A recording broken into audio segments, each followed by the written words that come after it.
Hi, I'm Carolyn. And I'm Aida. And we're two sisters who love handcrafting and figuring things out.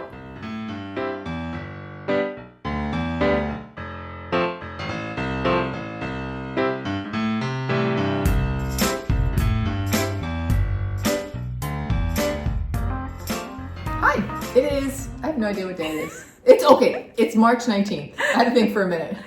Monday was St. Patrick's Day. We're filming after school instead of on a Saturday, so like who knows what you're gonna get. It's Wednesday. It's Wednesday. It's Wednesday. And hi, welcome. So we're filming a Stitch With Us video. So thank you to everybody that sent questions, and we have a bowl of questions that we'll once we get going. Very pretty bowl, Carolyn. Yeah, thank you. He's ceramics for you Bay Area people. And once we get going, we'll just be picking those questions out and answering them along the way. First of all, what are you wearing? Excuse me. Carolyn, what are you wearing? Has anybody from the last video noticed my hat? It's officially called the Curiosity hat, but I'm going to call it the Giggle Beanie because oh, that's good. We had such a good laugh about it in our last FlossTube, and so many of you in your comments were like, we were laughing right along with you, which was awesome. So it's all done, and actually, everybody, it's super cozy. It's a good color. It's like a double layer around your ears, and also it's not too big. I think because it folds multiple times. So I'll show you what it is once you unfold it. Bring back my hair. So you can also turn it inside out the other way. So it's all textured. Let's see. And wear it. Do you have a preference? I don't. Do you have a preference? I like that side slightly better. Okay. But the reason we were laughing last episode is it ends up when you're knitting it, it's this big like tube thing.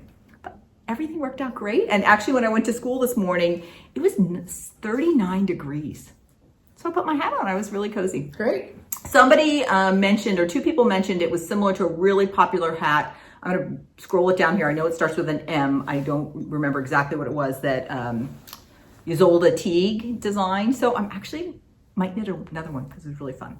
Okay, so for our Stitch With Us, we also thought we would start by just doing a very quick introduction of ourselves because we realized we probably haven't done that. We've been floss tubing now almost 3 years and probably really haven't talked about it in a long time. So Anna, you want to start? Sure. I'm doing my pin stitch here, but I just finished.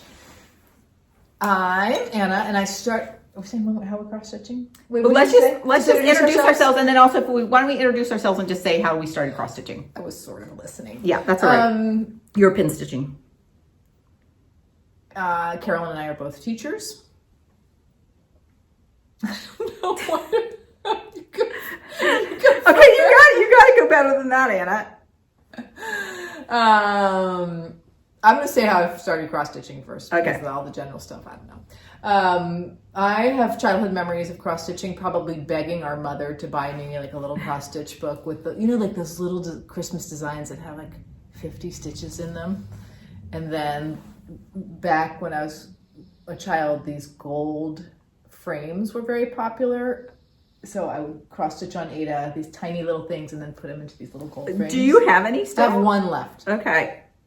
It's so funny, and I have like no memory. Because you were not interested in that. No, yeah. I was out playing sports or doing it outside or something. Right. And then in my early 20s, I lived in Norfolk, Virginia, and there was a cross stitch store in Virginia Beach, which I think is still there, and people have told me the name of that store. And I taught in Virginia Beach, and I found that cross stitch store. Was it Dying to Stitch? Is that the one? Yeah, I think it was. I think that's a really famous one, isn't it? Yeah, no, I remember it being more than one room. I remember loving to go there and twirling the racks and all that kind of thing. And I did do a sampler back then on Aida, and then nothing. We've always been crafting, so I was sewing and quilting and doing all kinds of other things. But then 2020, I got the cross stitch itch again, and learned from Brenda and Laura. Thank you. All the different linens and all the different all the different threads and all, exposure to all the yummy things we all have to choose from. And the first year, I was really excited about cross stitching, but like nothing like now. Like I stitch pretty much every night for several hours, so it's such a huge part of my life now. What else do I want to say about Lou? I guess one thing is we're sisters, and we Oh, yeah, are we're 2 sisters. of 5 sisters. We have no brothers, and we are a dysfunctional family in that we are really functional. So we all get along really well, and our sisters, and most sisters are crafty, so it's kind of fun. We're both teachers. We're both math teachers, both middle school math teachers. So I started stitching during the pandemic. These are like my magnifying glasses for stitching. These are my real glasses for looking.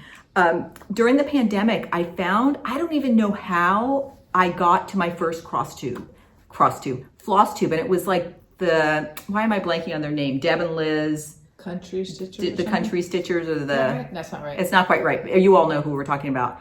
And I was like secretly watching them. I'd wait till my husband go to bed. I don't know why. And I don't even know why I was watching them. I had never cross-stitched before, but it was like companionship, I think, when we were all still kind of isolated and lonely. And then after a while, I'm like, I'm going to give this a go. Mm-hmm. And so I ended up getting my first project and just taking off from there. And I know I wouldn't have started, and I know I wouldn't have learned without FlossTube. So grateful to FlossTube. Like, people would be talking, they'd be saying things like, oh yeah, like 1/2. And I'm like, Googling, what's 1/2 mean? I literally was taking notes. Yeah. Or they'd be like linen and Aida, and I'm like, I don't even know what that is. Like, what's what? So it was really fun, and just being a curious person, like just fun listening to people, what is it? And then wanting to try it for ourselves. So now we've both been crossing. I started, this would have been October 2020, and I think I got my first project in November. So now it's been about 4.5 years.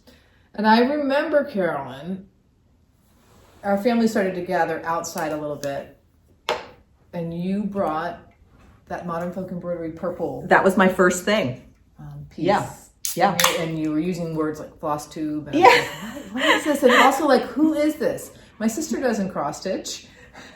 I know. It was funny. It's fun to think about. It's I fun. know. It's like one of the great things about life. It's just like you just don't really know. Like once you start following a path, you just don't know where it's going to take you. And I mean, I had never cross-stitched, but it wasn't surprising because I have quilted, I've knit, Right. I've done a little spinning, I've done weaving. So really any fiber, art or craft, I'm all into. Right. We've always made things with our hands. So in some ways that wasn't surprising. And I think too, if you've done one craft, picking up another craft is easier because you kind of understand the tools and you kind of know what to look for and you know how to use your resources and things like that. I know what you mean. So, all right. So I guess that's our origin story. And even though I should have worked on mine. Sorry, everybody. That's all right. Even though we're both crafty, this is the first time our crafts have overlapped. Yes. Overlapped. So that's been really fun.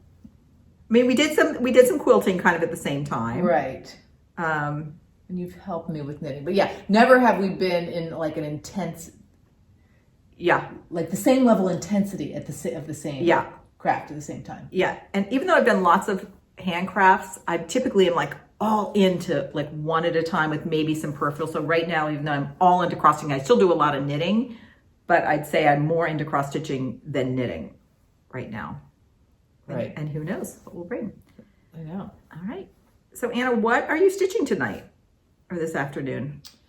I am stitching Rabbit Warren by Not Forgotten Farm. This year I'm stitching a bunch of Not Forgotten Farm charts. And I saved this little bunny in the corner thinking that might be a good thing to do while we talk. Do you have to look at your pattern or is it I have sort to of fill look in? at my pattern. I don't tend to outline. I tend to just go row, row, row, row, row. So I have a highlighter here. Okay. And Do you highlight your pattern as you go along? usually. So I usually make a working copy Yeah. and highlight. Oh, sometimes my brain doesn't need me to highlight. I can follow it. But if my brain, like every time I look at my chart, if I'm searching like, wait, where am I?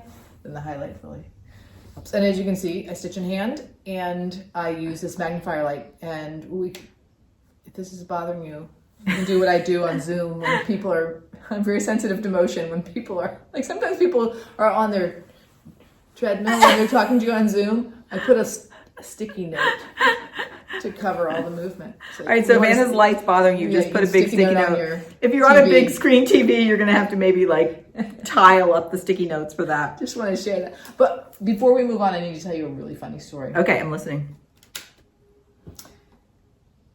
The other day, Does the story have a beginning, middle, and end? Mhm. Okay, awesome. You already know the story, a part of it at least. The other day, my husband found $100 bill in our yard, in our front yard. And we were both looking at it like, is this even real? And we checked with anyone who had visited us in the last couple of days. No, it's not mine, it's not mine, it's not mine. So, you know what I'm thinking? I'm thinking Let's go to the cross-stitch store. Olivia B has a silk pack for Yes! the velvet and the linen and velvet Kathy Barrick's chart that was on sale for like $90-something. So Did you buy it? So I said to James, I'm gonna go to the bank and make sure this is real. And if it is, I'm gonna buy some silk. And he said, great. Isn't that funny? Right, did you do that? Yes. Did you take it to the bank? I did, because there was just, I think maybe because I haven't seen very many $100 bills. We were just both looking at it like, I can't believe there's a $100 bill in our yard. Is this really real? Yeah. You know what, right? We had a lot of wind. I wonder if it like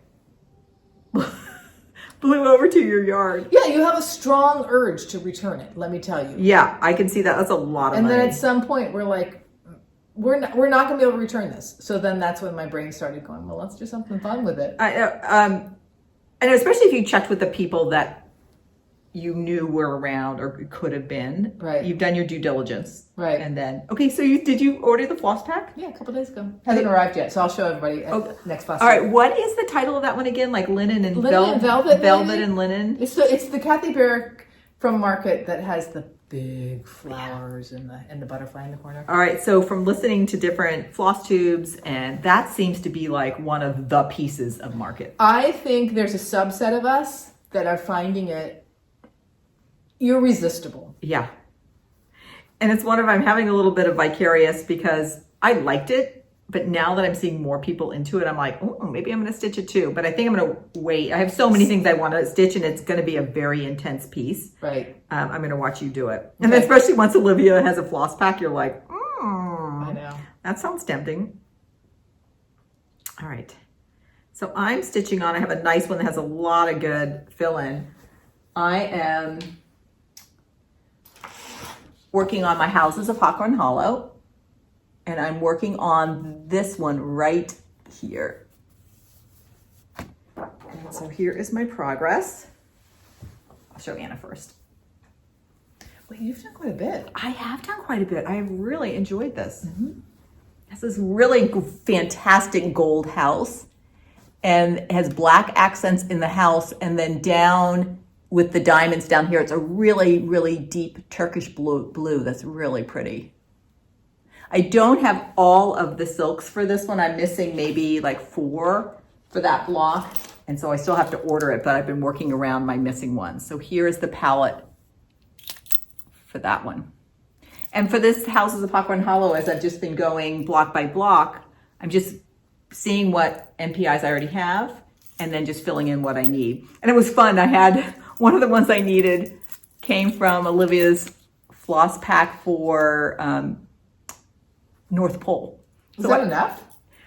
Okay. We'll see. I'll start with it. If I need more, I'll order more. But it was just kind of fun looking through all of our DMC, not our DMC, our MPI floss. And here's this really great Turkish blue. I love that. Okay. That's what we're stitching.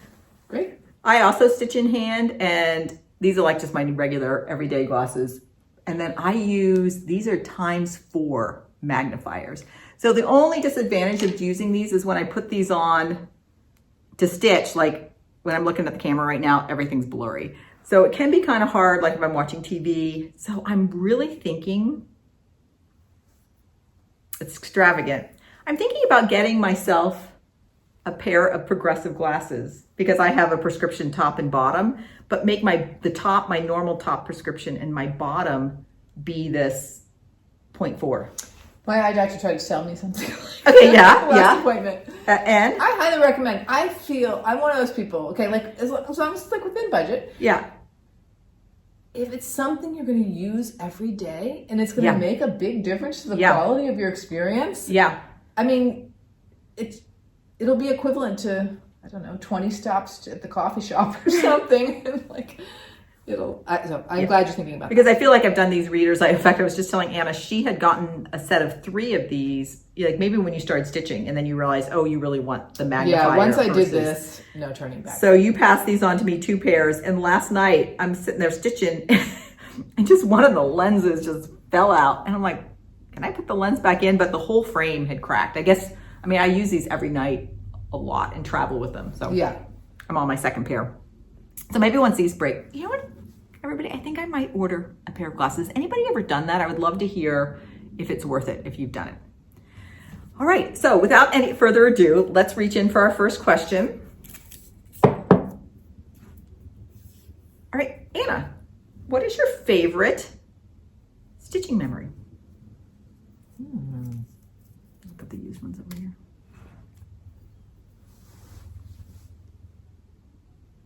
it's one of my favorite cross-stitch related memories was Carolyn's and my trip to Arizona. Oh, yes. Saw the beautiful sights and went to the attic 2 different times.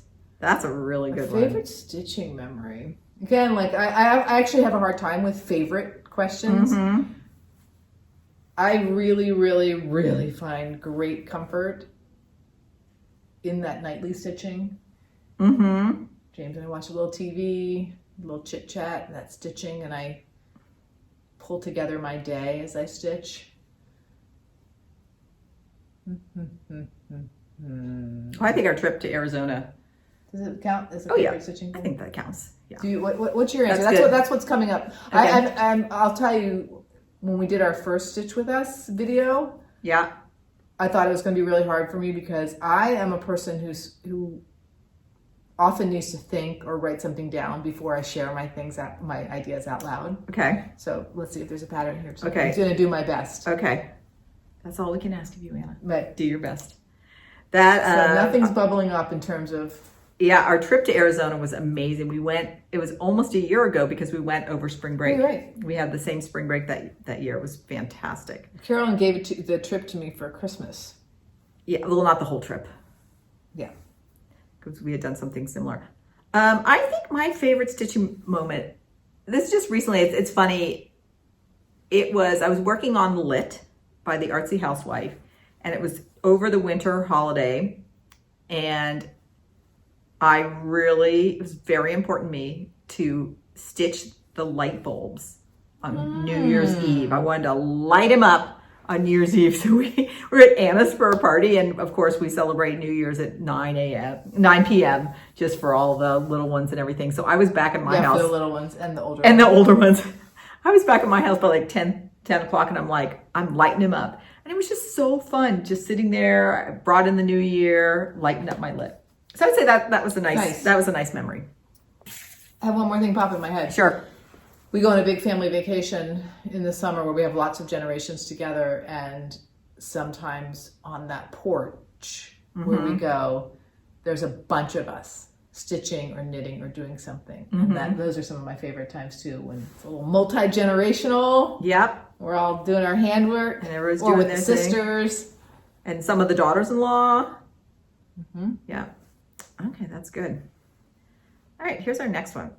Oh, and also, everybody, if we answer a question and you are really want to answer it too, we'd love to hear your answer. Just give us a comment on that. Good idea, Carolyn. Thank you. Okay, here's the next one. Oh, this is good. You're going to answer it first. Okay, what is the next new craft you'd like to learn? Oh, fun. Okay, this one does require a little thinking.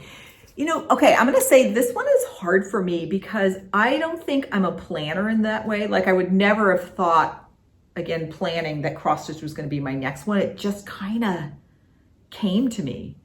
So I think if I'm going to do another craft, it would probably still be fiber related.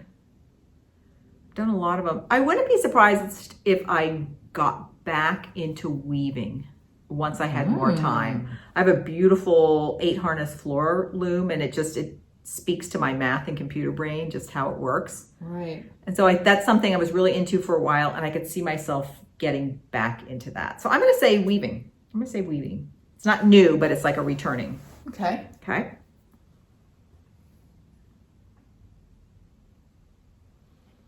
I feel very similarly to you that like until I'm sort of exposed to a new idea, it's very hard for me to predict. But something that I've been seeing that I've been very intrigued by are things that are quilted, sometimes by hand, sometimes by machine, sometimes combinations, maybe not quilted even, but pieced. And they end up to be collages. So it's like these sort of free-form shapes and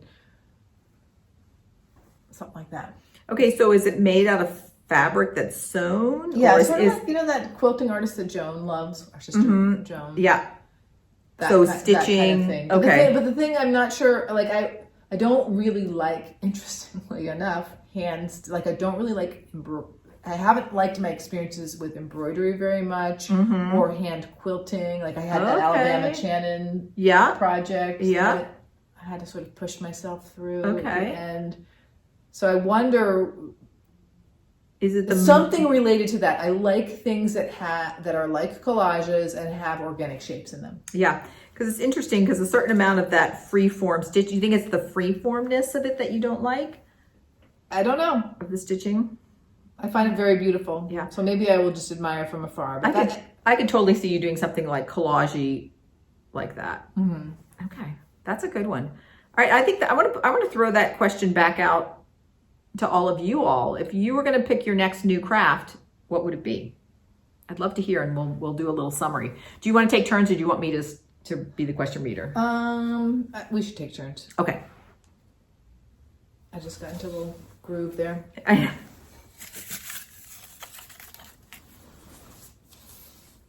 Oh, it's to you particularly. It is. Carolyn, would you ever consider publishing your Only Light, Only Love pillow pattern along with the background story? Okay. It really resonates with me. What charting software do you use? Okay.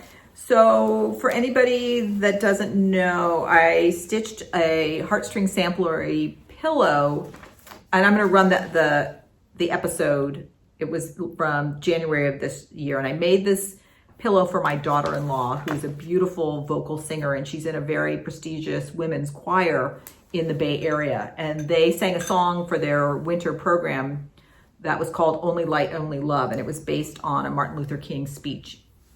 And if you go back to that episode, I talk about it and read the speech. So it's really, really stuck with me, and it was her favorite song. So for her birthday, I made the Beth String Samplery pillow, but replaced Beth's words with Only Light, Only Love. And hopefully I'll have been showing it on the screen right now. So, did you just say Beth String for Beth? Beth String, Beth Twist, Heartstring Samplery.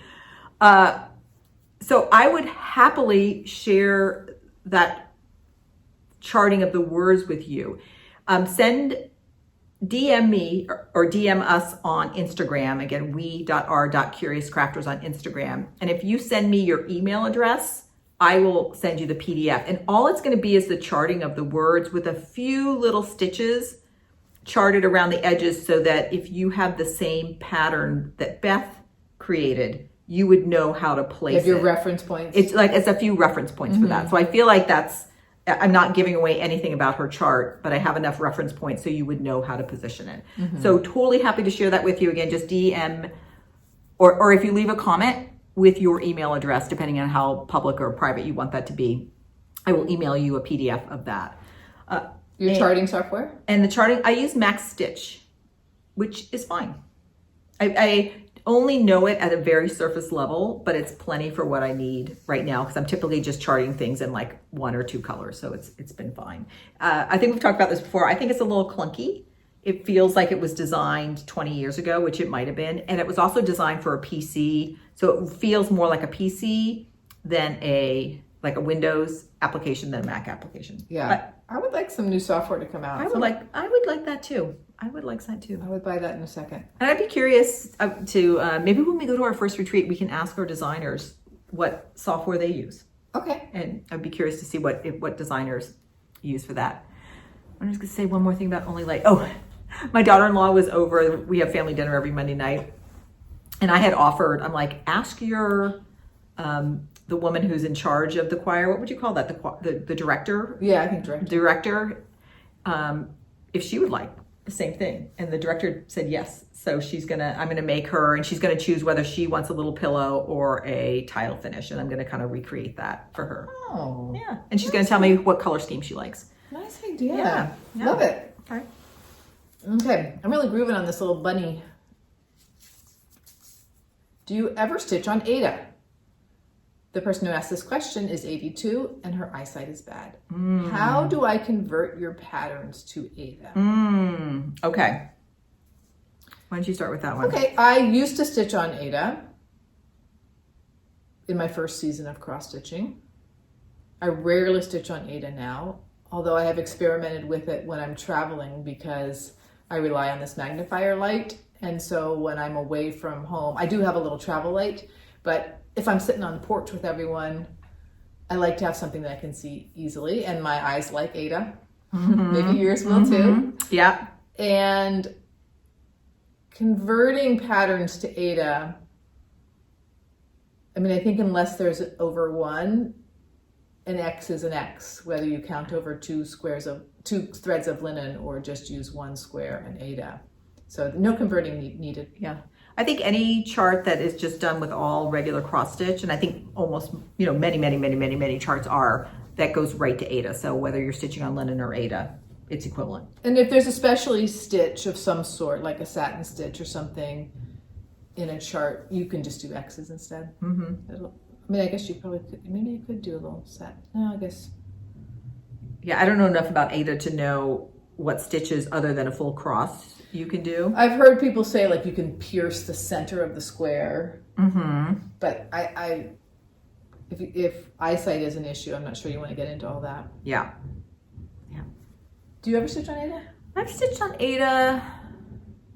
Oh, I've taught my middle schoolers to stitch. I've done a couple of times. Last year we did a lot of stitching. This year I'm running an elective. So for them, I have Aida. So I always have something stitching when we're hanging out in our elective stitching. So I've stitched on Aida then. I do, and when I'm stitching at school with that, I don't even need my magnifier glasses.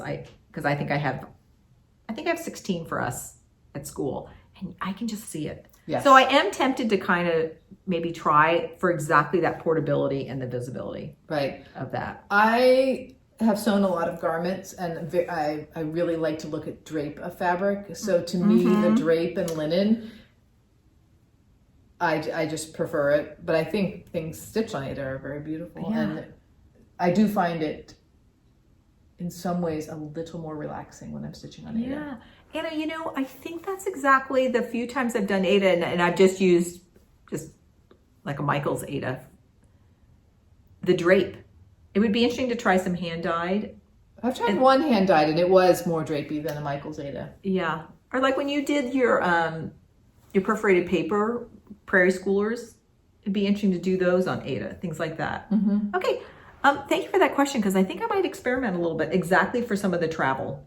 Actually, also, pieces. If anyone has recommendations for Aida that you feel has like a drapey hand, because maybe people don't even like it. Maybe it's stiffer, is easier to stitch on. But have you tried? Did you get any that had been hand dyed? Didn't you get some? Did that feel drapier?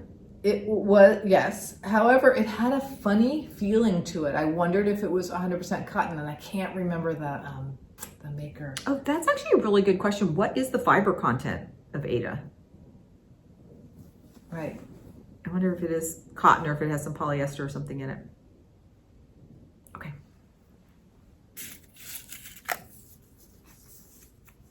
Oh, okay. What brought your families to California? That's a good question. It's quite funny how many of us live in California because we grew up on the East Coast, and different things brought us out. Yeah. For me, my husband was in the Navy and we wanted a little adventure. So we asked to be stationed on the West Coast, and that's what happened. And then we thought we were going to ask to be stationed in Japan. If we we're going to go get more and more adventures. I didn't know that. We were very interested in that. But he got out of the Navy instead. So when he got out of the Navy and was looking for a civilian job, we loved it here so much, we decided to stay. Yeah. Were you were in San Diego first, right, with the Navy, and then came up here. Yeah. Oh wait, no, but you were up here, and then his last station was up here. In Vallejo. That's right. Okay, that's good. So I came out in 1985, so a long time ago.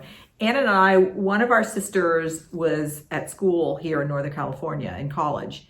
And when Anna you were a junior and I was a senior. I think that's and right. Susan was a freshman. Our spring break, Anna and I came out to visit Susan at college. And then, like, it was so exciting. Like, it was the first time we rented a car. Like, I'm even surprised they rented. I know. Like, we rented a red convertible. I don't know how we even got that. I don't even know how we got that either, because I don't even think I might have been 21. Whatever. We had so much fun, but I loved San Francisco. We spent some time in San Francisco. We spent some time with our sister at her college. It was an amazing trip. We went down to Santa Cruz for a day. We were like in our bathing suits because it was like April. We're like, oh, we're going to California. And we're down in Santa Cruz in our bathing suits, and it's like freezing. We lay out in the sun for like 5 minutes. And it was like cloudy. Such a classic story. Like, it's such a classic story, like now you know. But I sort of went back and really wanted to come to California. And then 2 years later, I was doing some software and connected with somebody at a training that I was at who was working on artificial intelligence in the Bay Area. And I talked to him, and I was working on a little project with that, Expert Systems that we called it at the time. I was going to say, back then, artificial intelligence meant... It was sort of we're now in our third wave of AI, but so I was back in the second wave of AI, where it was all about expert systems and knowledge bases and trying to replicate an expert's way of thinking. So things are really different now. So I applied for some jobs and I had an interview with this company that I ended up working for like 14 years. And John and I had just gotten married, and we just moved out here. We didn't have jobs. We didn't have a place to live. I drove out cross country, and then he was studying for the bar, so he flew out and met me. But it worked out. The interview I ended up getting a job. And my husband is a native DC family, and he was like, okay, I'll come for 2 years. And then after 2 years, he said, okay, I'll stay for 4. And we've been here now almost 40 years. Yeah, that's incredible. It's beautiful out here. Yeah. I think California, and this might be true about many parts of the world, if you come here and it's the right fit for you, you very quickly don't want to leave. There's so many amazing, particularly if you like the outdoors, it's such a beautiful part of the world. So that's our stories. Yeah, it's kind of fun because 2 of our sisters went to college out here, and they both stayed. And then we moved out, and then you all moved out. And then when my parents got to an older age, they moved out. So it's great. I still love going back to the East Coast. And that's kind of fun because our kids are all native Californians, but some of them have moved to the East Coast. Right. So we're like flip-flopping coasts. I know, and yet, yeah, like when I'm like, oh, they live so far away, I'm like, you did the exact same thing to your parents. I know. I know. I thought the same thing. I'm like, yeah, go. It's fun. Have an adventure. Oh, this is a good one. Okay. Carolyn, are you taking sweater orders? I love your knitting. Thank you so much. No, I'm not taking sweater orders. But you know what? I wish you lived nearby, because I would mentor you to knit a sweater. And if anybody is at all interested in knitting, if you can cross stitch, you can knit. And there are so many similar, like reading patterns and reading charts. They're really similar skills. So wherever you are, if you're ever interested in knitting, find your local knit store. They'll probably have classes. And again, there's so much great content on YouTube. So guess what? You can do it. Agreed.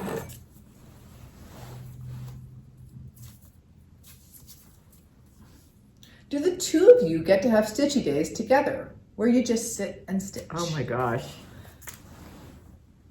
You want to start with that one? Sure.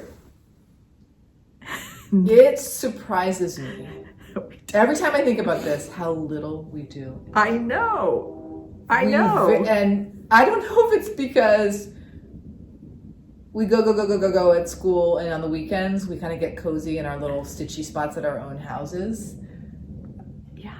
Or I don't know what it is, because when our kids were little, we would craft together. They'd all play together and we'd be quilting or. I know. I think we can count on our hands, like one hand, how many times we've gotten together and stitched together. Mm-hmm. It might be a little bit more than that. And you know what I think a big part of it is? Well, first of all, like during the week, as you said, we're so busy with school and work, and then you come home and you have dinner, and then it's like your evening.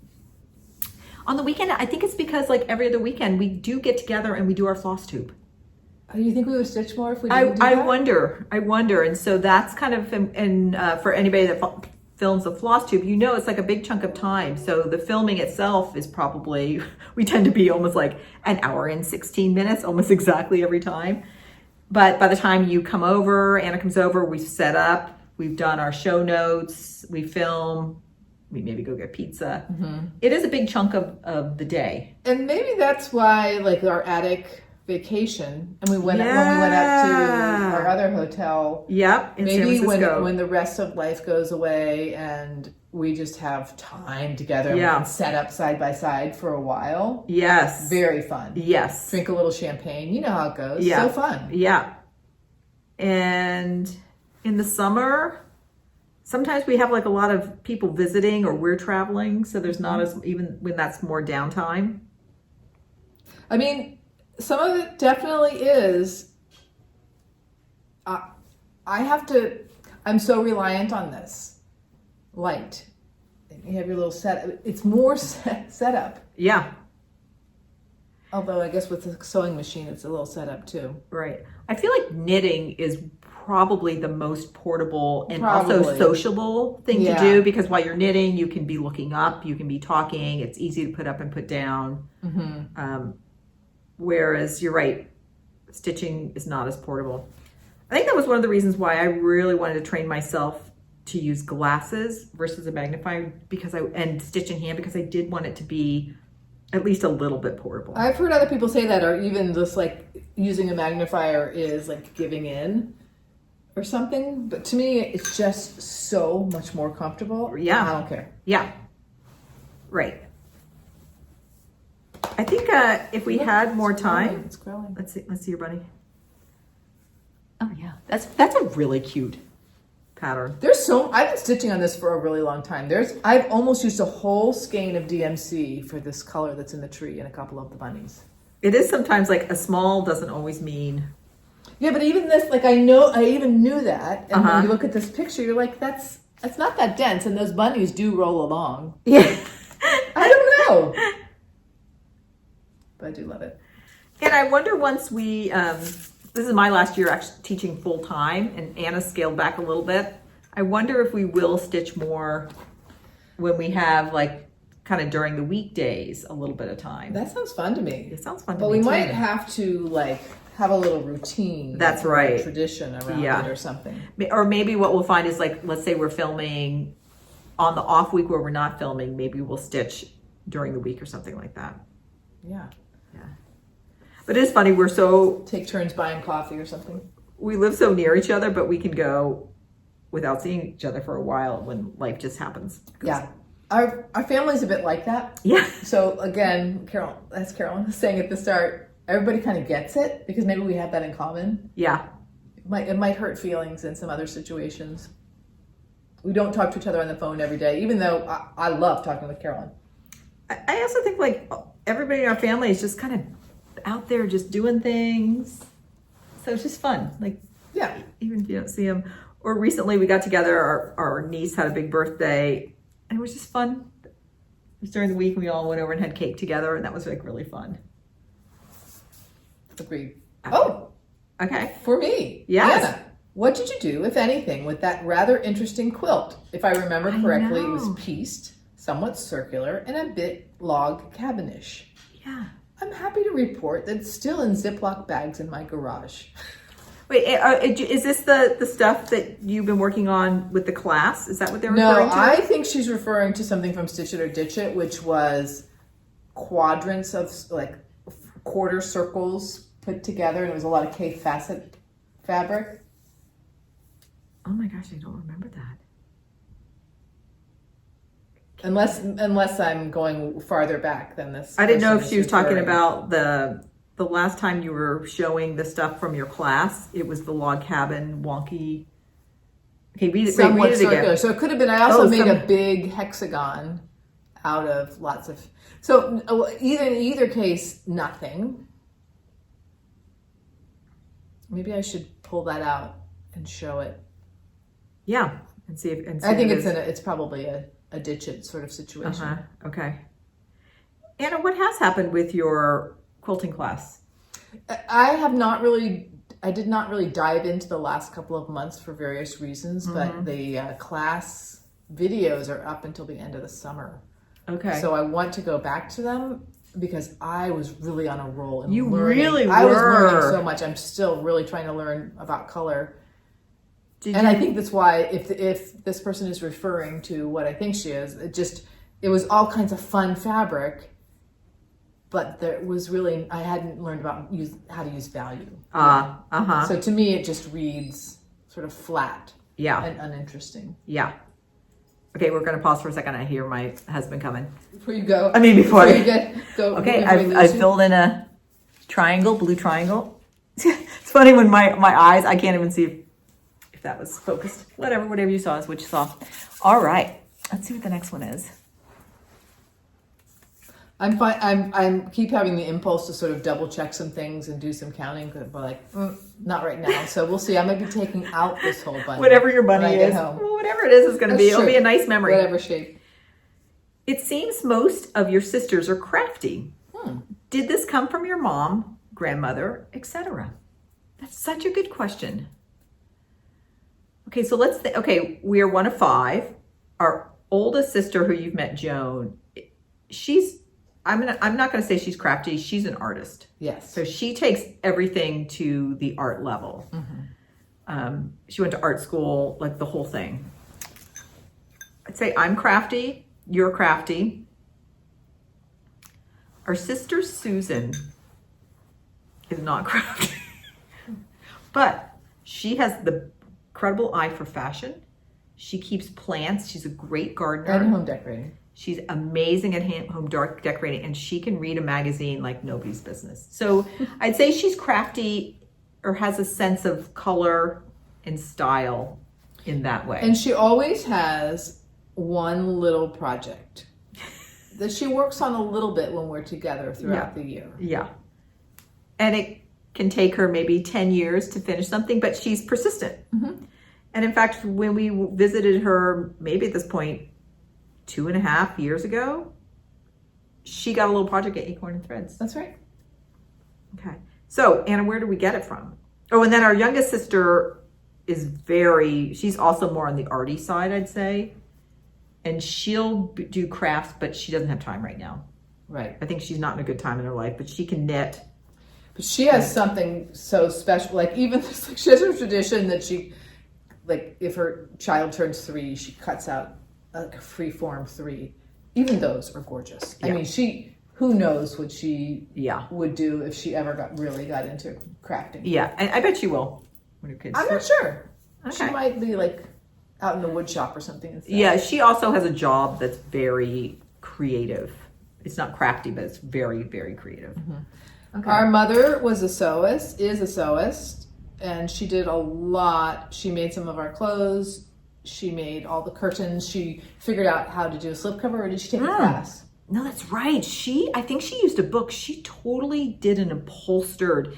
Oh, she did slipcovers. But remember the time at the farm she did a whole upholstered sofa?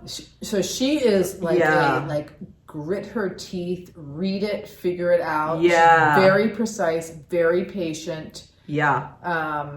Like she'd always be like, when we're learning, she was teaching us to sew, and she'd be like, okay, baste your zipper. And we're like, I don't have time for basting, but she would. I even baste zippers on a project bag. I love basting a zipper. Hence why you're good at sewing also. So she, I would say, sort of has a different style of crafting than we do. But we were exposed to, like, the sewing machine was out a lot, and we sort of lost her for a couple of hours. I'm just going to go in the sewing room for a little bit, and, Mom, we're hungry. She definitely modeled doing projects. Yeah. And was very supportive of anything that we wanted to do. Even when I was in like my colored markers design book phase. Yeah.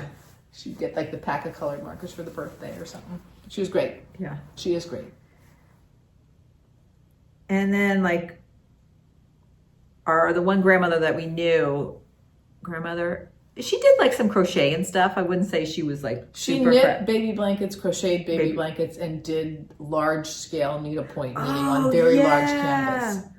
You know what? She stitched pretty much every day. I'm gonna be right back. Because I'm gonna get did she stitch? I mean, like needlepoint or knit. So each of my children has a blanket crocheted or knit by her, and I keep meaning to show this. Oh yeah, I keep meaning to find mine too. So she made each of us. Here, I got a ladybug, and it's big stitches, and then this frame was made by our grandfather. I think we've talked about him and his frame woodworking before. And the back, it's labeled. Like when we talk about labeling things, it says Ladybug by Quill W. Fisher. She's the Quill from our Quill samplers. Frame by William G. Fisher, April 1971. Cool. So I would have been 10 when I got this. Mm-hmm. And I have always loved it. And in fact, I have another one there. It's the yellow butterfly. Somebody didn't want it or had left it. Yeah, I can't remember if it's I can't remember. And so she made one of these for each of us. So it also goes to show, I think this is the one thing I have she made.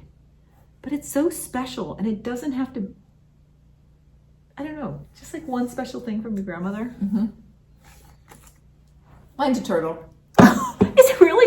Do you know where yours is? I'm sorry, you probably just said that. I'm almost sure I know where it is, but it's not displayed. Yeah. So I need to get it out, I think. Yeah. That was good. Okay, thanks. That was a good down memory lane. What is something inspiring or creative you heard or saw on a recent FlossTube? Hoo. Okay. That's a good one. Wait, hold on.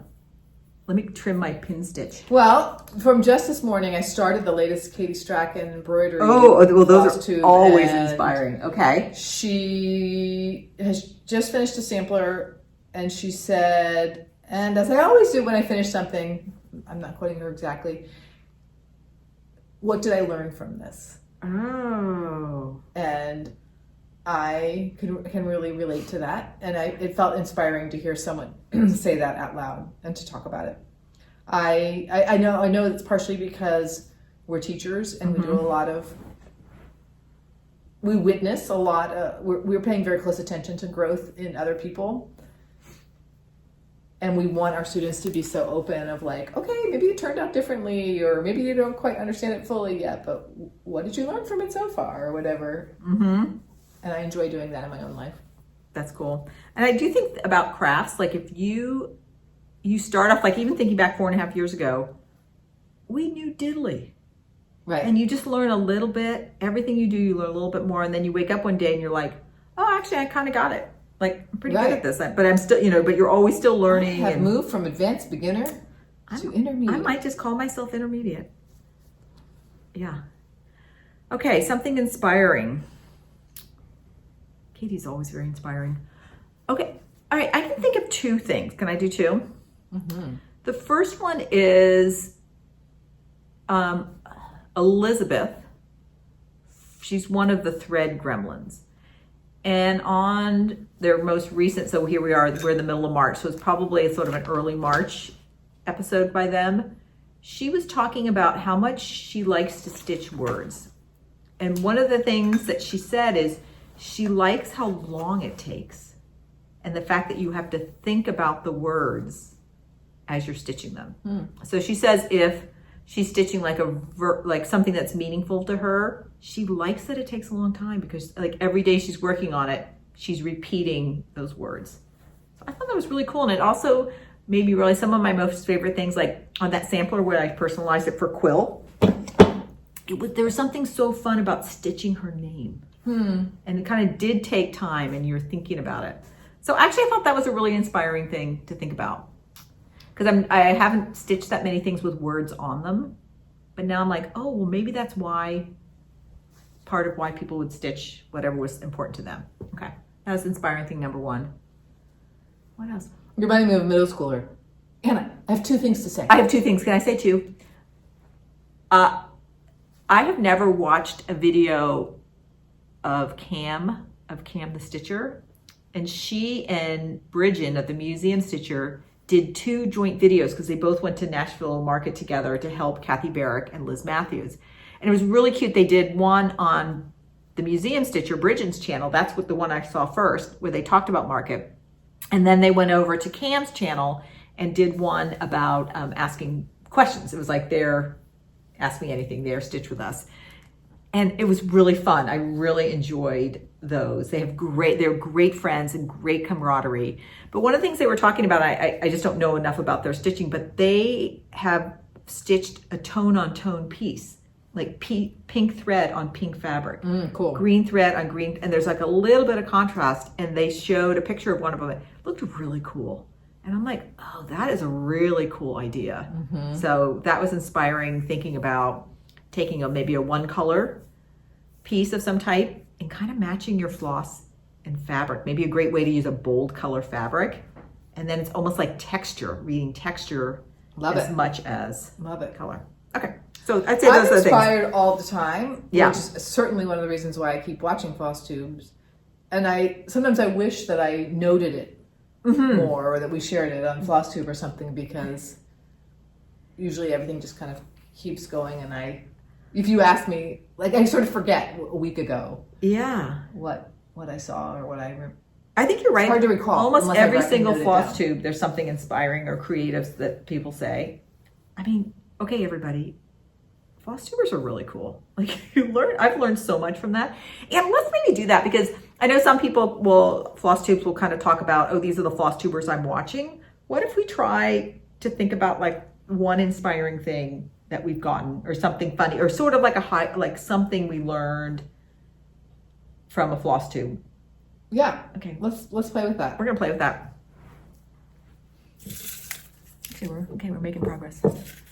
I think we're probably not gonna get to all the questions, so we'll just maybe once we get to 1 hour and 9 minutes, that's our usual length. Oh, okay. I have very little experience with wool and silk yarns. How do you launder these knits? I am a big fan of... So we're in the knitting world. We're in the knitting world. I am a big fan of wet blocking. So they sell all kinds of really fantastic soap, liquid soap for knitwear that you do not need to rinse out. So What's the grapefruit one? Yeah, the brand I use is Eucalyptus, and a lot of people use Soak Me. And what's really nice about this is you put it in cold water, add that, and then you let your piece soak in it for like 30 minutes. Although I've forgotten, like my hat was in there for like 5 hours. It's fine. It can stay as long as it wants. And then when you get it out, you just squeeze all the water out without stretching it. And then I roll it in a towel, step on it, and then you can shape it and flatten it out and then let it air dry. And I think there are very few things that you cannot wet block. I've never made something that's all silk. And I'm just thinking about it. One of the sweaters I finished last fall was it was just knit in silk mohair. I did not wet block that. I have a steamer, and so I steamed it for that one. But laundering, wet blocking, and just letting it, and even like this hat, which you've just been knitting it, like you haven't been wearing it, the water's pretty dirty. You'll be pretty surprised because the yarn, it's been lots of places. It may have gotten dusty. It may still have, like for a woolly wool, it could have some stuff still from the animal. Which makes me think about our cross stitch too, because we take pictures. We chuck our stuff down on a walkway at Carolyn's house to take pictures. Yeah. It's got to be dirty. Yeah. Oh, well. And I think once a year, sometimes I'll skip a year, but most May and June, all my hand knit sweaters I wash and put them through a cycle and then pack them away. You're so good about that. Yeah. But I wear my sweaters really hard, and I don't wash them over the course of the winter. So definitely wet blocking.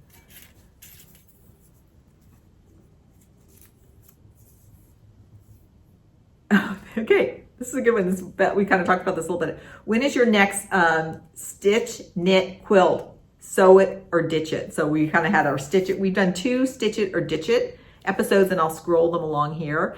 And for each of those episodes, Anna and I picked 4 projects that we were stalled on, and they're from all different crafts. And we decided, are we going to finish it? And if so, what we're going to do, or are we going to ditch it? And ditch it was just like, we're breaking up with you. And we'd either, some of the things we've given away, like I've given away like a big half crocheted blanket and mailed it to a viewer. Some things we just chuck it. You had one that was a Beatrice Potter. Talk about that one. Oh yeah. Okay, so this was when what I was referring to when I was cross-stitching back in Virginia back in the 80s.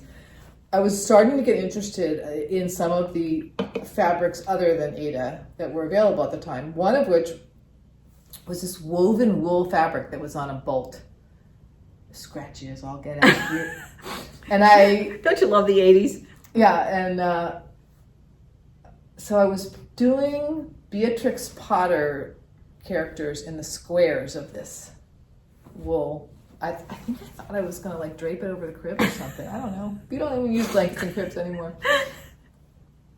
But my daughter-in-law likes Beatrix Potter characters, so I showed it to her and I said, if I can figure out how to chop this up and frame these, do you want these? And she's like, absolutely. So I got little, they just fit into 5x5 frames.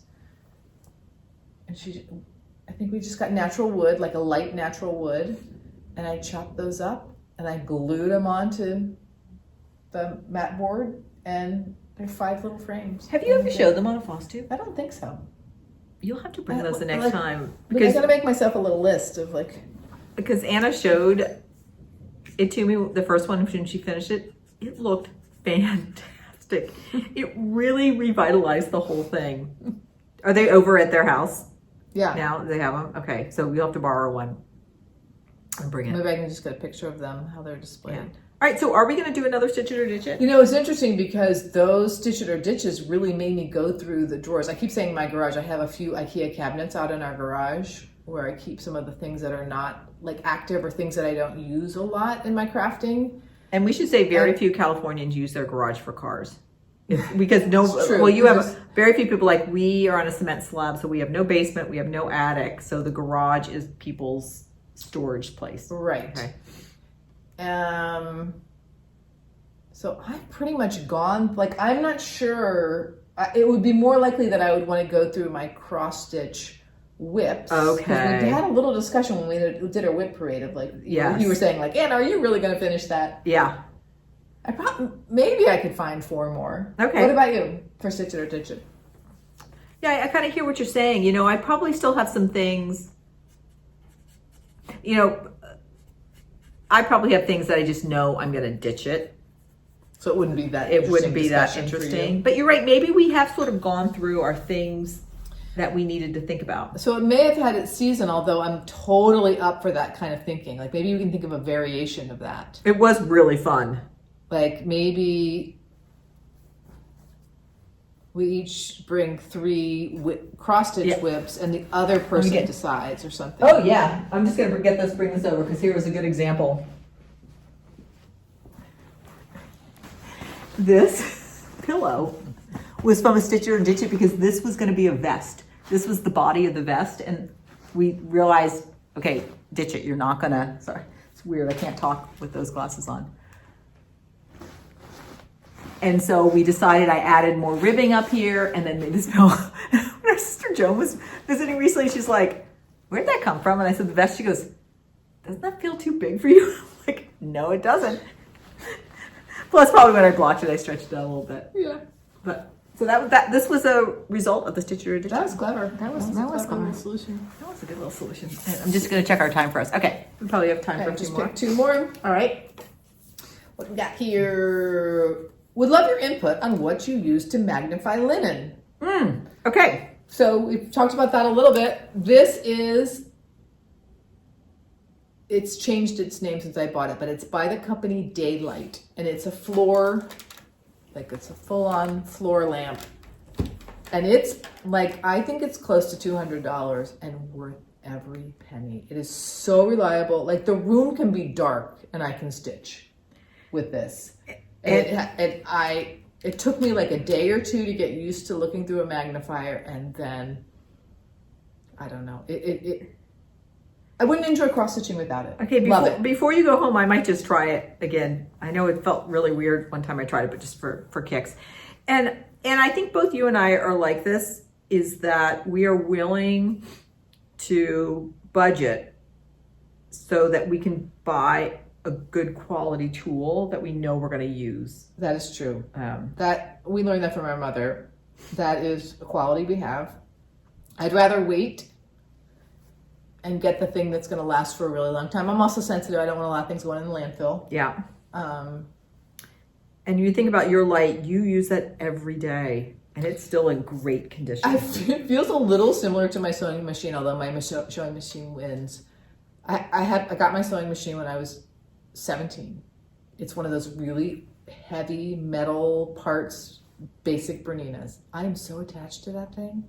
Yeah. Like, that's one of the things I would take out of the house. If there's a fire.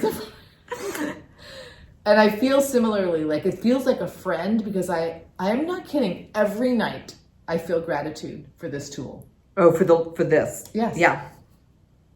Yeah. And Awesome. then Carolyn, you use your ×4 magnifiers? I just use my ×4 magnifiers. Soon to be maybe splurge on a pair of progressives. Yeah. I really hope you try that. I think I might too, especially as my eyesight. I used to have fine eyesight long distance, but that's definitely been changing over the years. Yeah. Which is fine. I actually don't mind wearing glasses. And here's a question: where can you pick up the frame for the pumpkin? So in our last video, I showed it's that piece, right? Yeah, let's see here. I'm going to insert a picture while you're telling us. It's called Shades of Pumpkin, maybe? Mm-hmm. Shades of Pumpkin. Anyway, Carolyn and I have both ordered multiple times through an Etsy company called Signed and Numbered. And you give them the specifications of how big you want the opening in the inside of the frame to be. They have a couple of models of frames. We're really fond of the Park Slope frame. So that was the Park Slope frame, and it was painted that gray color. Do you remember what the color was? I don't. Okay. I don't. Sort of a greeny gray. Yeah. They have maybe 25 different colors, quite a few. At least I might say that they might have a few more. They also have lots and lots of ready-to-made frames that are of the standard sizes, but it's very easy if you want a custom frame, and they're so responsive, great. And it takes them about 2 weeks maybe to make it. You probably get it about 2 or 3 weeks after you order it. Maybe even Something 4. like Yeah, 4. depends. Mm-hmm. I find it to be a nice solution, less expensive than going to a framer. Uh-huh. You can get sort of exactly what you want compared to like going to Michael's and picking something. All of these are great choices. I find I'm making different choices depending on the piece or depending how I'm going to use it. So there's a certain kind of thing that I want to go to Signed and Numbered for. Right. And maybe sort of seasonal, maybe sort of playful. What do you pick Signed and Numbered for? Or there's not a trend for you? Not a trend for me. I do think I'm just holding this up again. They have a really nice, it's called their Pee-wee frame that I've done some painted, and I've done one of their wood. And I actually think those are quite nice. If you want a wood frame that's thin, I think they have a lot of good wood options. I think maybe they have 5 or 6 different woods you can pick from. I am a little curious. I know some people have gone to Michael's. We don't have a Hobby Lobby near us, and just ordered a custom frame from them. I'd be curious. And then I'd also be curious of what the price point would be if you went to a framer but didn't have them frame. You just had them make the frame. Mm-hmm. And cut the mat board. Cut the mat board and make the frame. I'd be interested in looking at that. Just to be able to go someplace. I know John used a guy nearby who's just a longtime framer to frame some photos. I don't think he frames needlework, but it might be an interesting place to go and look at just the frame options. Mm-hmm. It's up by Happy Donut. So who doesn't want to go to Happy Donut? Yeah. I don't know if people know this, but West Coast donuts are different from East Coast donuts. And West Coast donuts are amazing. And if you want to learn more, watch the documentary, The Donut King. Isn't that what it's called? The Donut King? I think it is. It's so good. And there's some really good vegan donuts around these days. Really? Yeah, Dynamo Donuts in the city.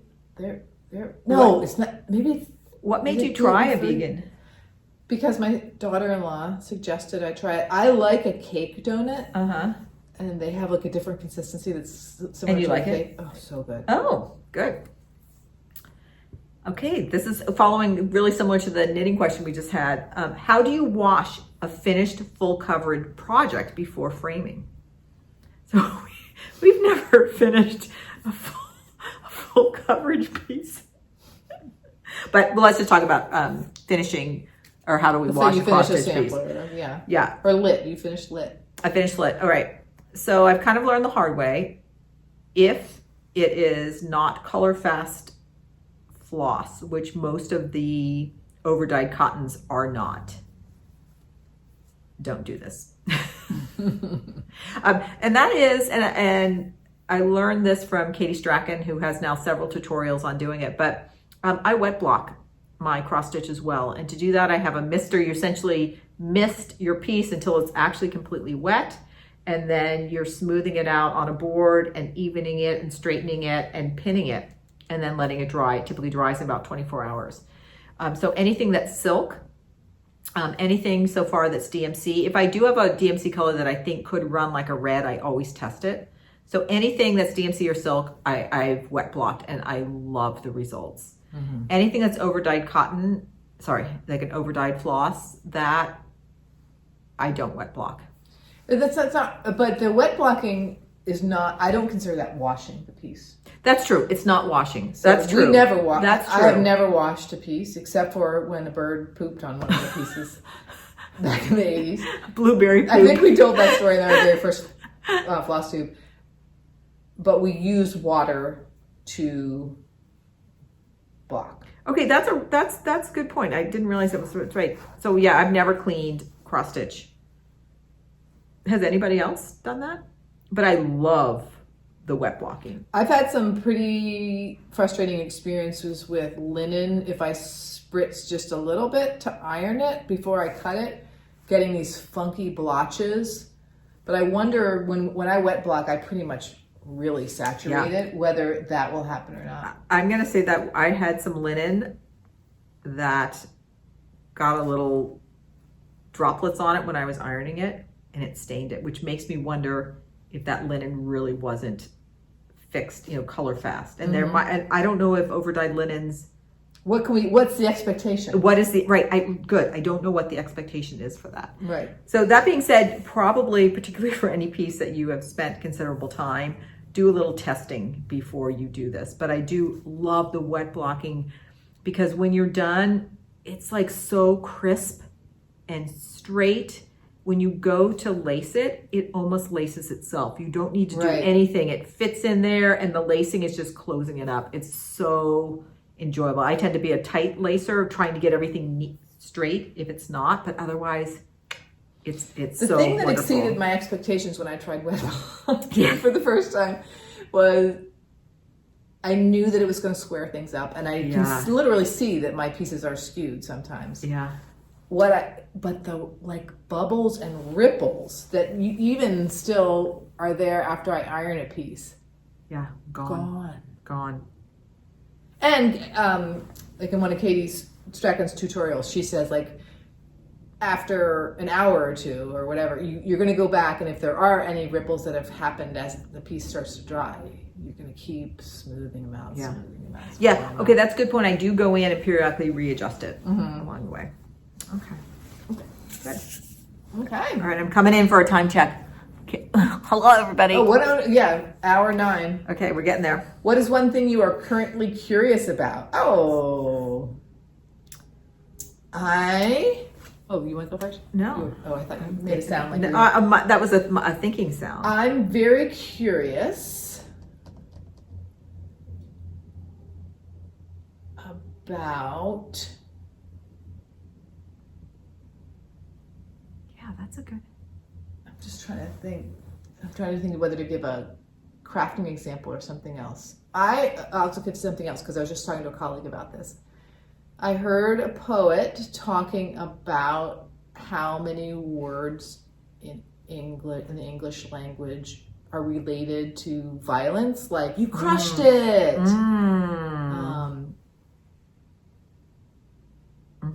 I'm noticing those, and I'm curious about the origin of how all those phrases came about, and I'm curious about whether I want to use them less frequently or not. I've been thinking about that. Okay. So maybe that's more of like I'm thinking about that, but I guess that's curious. Yeah, of course, that's curious. Yeah. What am I curious about? I'm curious what my next start is going to be. Oh, I forgot I had this. Look what came in the mail today. Oh, what? What? Is that your market? It's my markets. So Ooh. I know we showed them last time, but I thought wouldn't it be fun to open the envelope?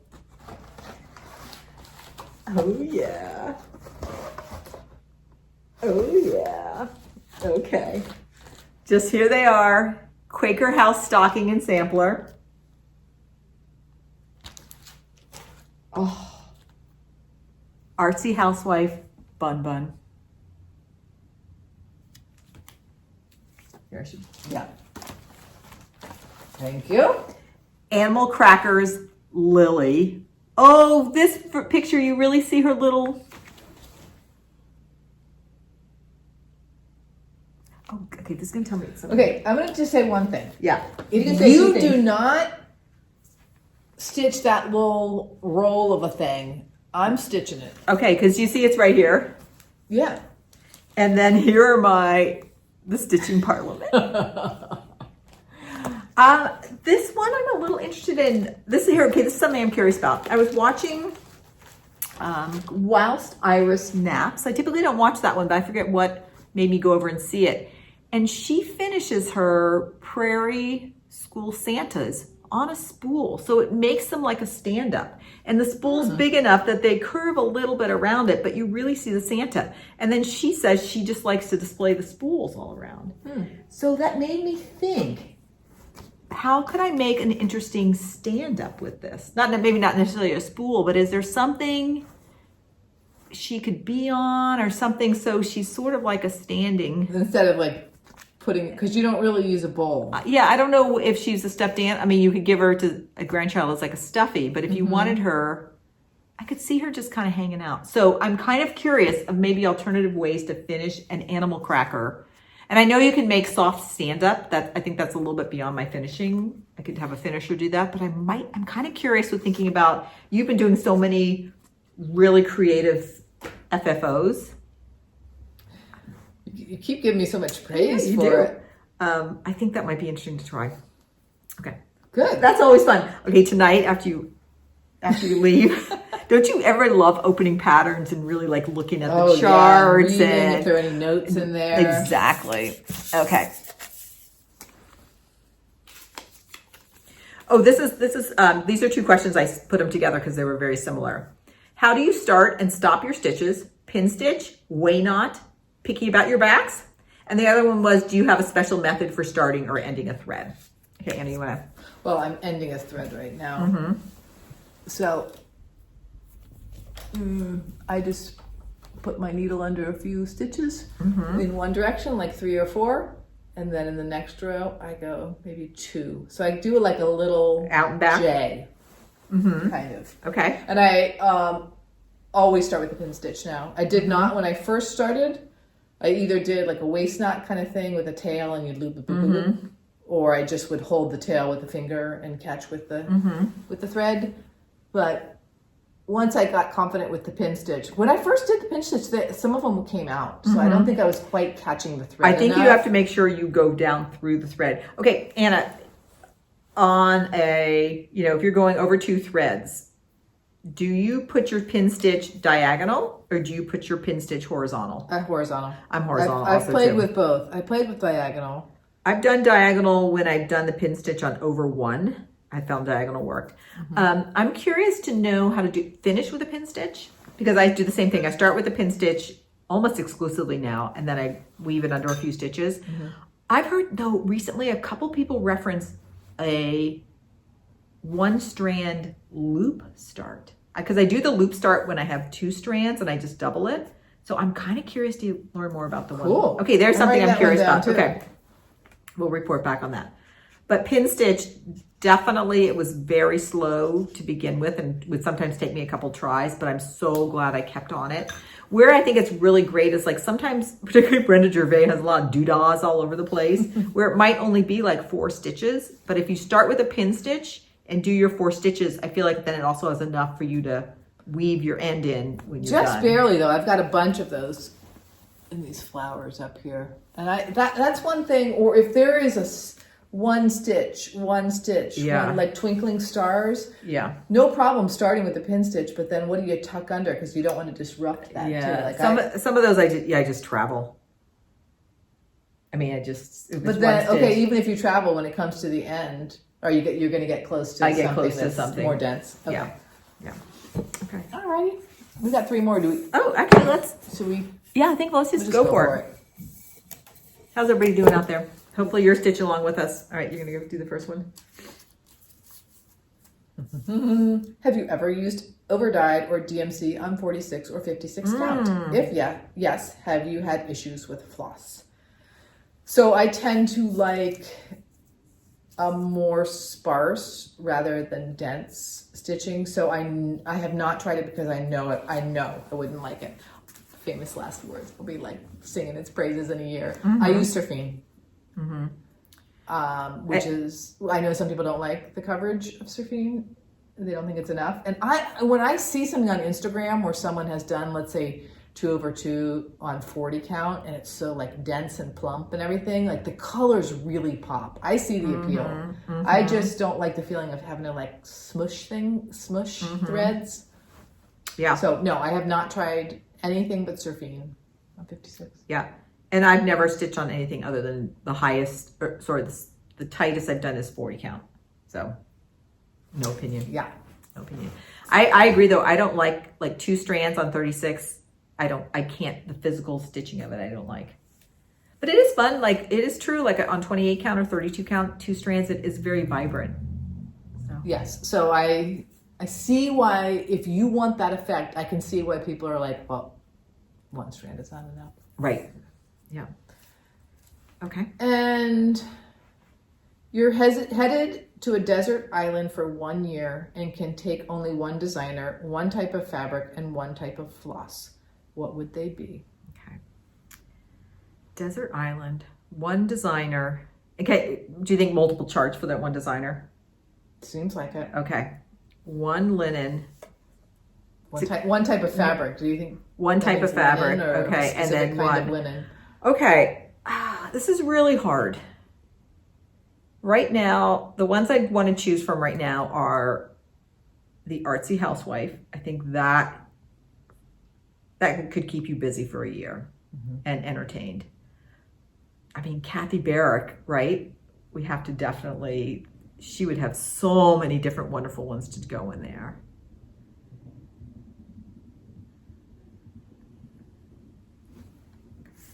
I could also do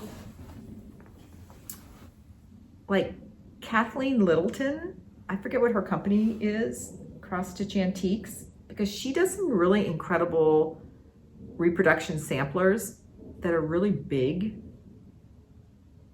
That could be very fun. So you could do like a couple big samplers. A couple big samplers, like a big Quaker sampler. Okay, I'm gonna take Kathy Barrick. I'm gonna take Kathy Barrick. I'm gonna take Cedar River linens in 36 count. And I'm gonna take, this is tricky, I'm either gonna take 1, like Swag Goblin 103, I'm gonna plump those together, or Roxy Floss over dyed cottons. So if I'm doing Kathy Barrick, I'm gonna take Kathy Barrick, Cedar River linen 36 count, and Roxy Floss collection. I'm assuming we can just take the full line. Oh, yes, definitely. Yeah, okay. I'm taking Kathy Barrick on, what's the linen? What? I love it so much I can't remember the name. Where are we- MPI Silks on... Where do we get the linen? Lakeside? on Lakeside. Okay. On 36 or 40 count Lakeside. If I have to pick one, I'm Yeah. going 40 count Lakeside. Okay. MPI Silk MPI Silk. and Kathy Barrick. Okay. I'm assuming. Partly because of the variety, the incredible catalog of Kathy Barrick patterns. Yeah, I think, yeah. Because I'm going to need some smalls sometimes. Yeah, I think you could really stitch whatever you're in the mood for in that year. I'm assuming on the desert island, we're fully fed, right? And we have a nice chair, stitching chair, etc. No, I don't think so. I think we have to make it. We have to do our Girl Scout lashing and make our own chair. And we're going to have to find our food for most of the day. So I was thinking at first I'd get a lot of stitching done, but Okay. we've been watching the show alone. So that's Oh man, that is intense. the daily That is things. intense. I was, okay. You got one more. Okay, here's our one more. And I just don't like picking favorites. Like I did it in the spirit of it, but I'm so glad we don't have to in life. Yeah. Pick a favorite. I just I don't. agree. It feels too closed in for me. Even like, what's your favorite color? I don't have a favorite color. Yeah. I also feel like sometimes when you pick a favorite, like does the person that you don't pick feel bad? Absolutely. I'm sorry, Gigi, I didn't pick you. Okay. Is it a good last one?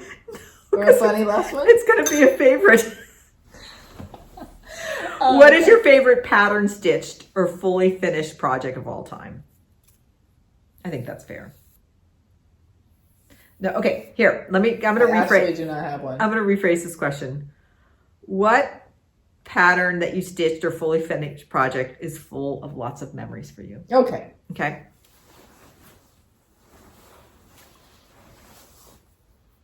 I'm going to pick, I can't remember that, BH1820, which is a sampler, the Queenstown sampler.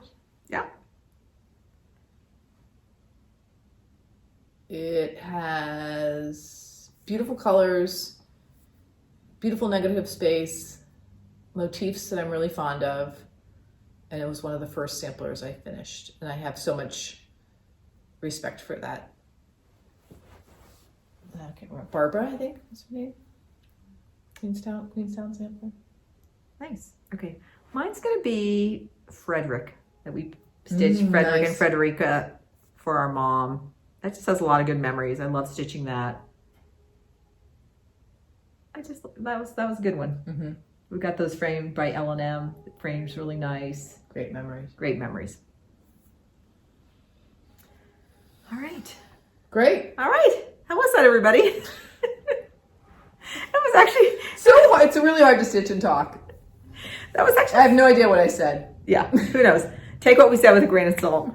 It was fun though, Anna, to stitch. Like when somebody said, "Do we get together and stitch?" Here we are on a school night. Actually, that was kind of. It's true. Thanks for getting us together. It was kind of good question. It was kind of invigorating after a long day of school to come and do a little stitching. Okay, how far did you get? I felt like a bunny butt. Did you get your? Do you feel like you're on track? Do you have to go home and count? I'm on track enough. It looks similar. All right, I got some of that blue in there. This piece is so fun. Really enjoy that. All right, everybody. So we're gonna get that light out of the way. Whatever. We're probably not gonna have another video for about 3 weeks. Maybe even 4 weeks. We just got. Although when are we going to publish this? It might only be maybe because this will 3 go. weeks. This will go out in about a week, and then we just have some things that we're not going to be together for a while. So right. So we'll see when we. Until next time. Happy crafting And stay curious. Bye, everybody. Thanks, everybody.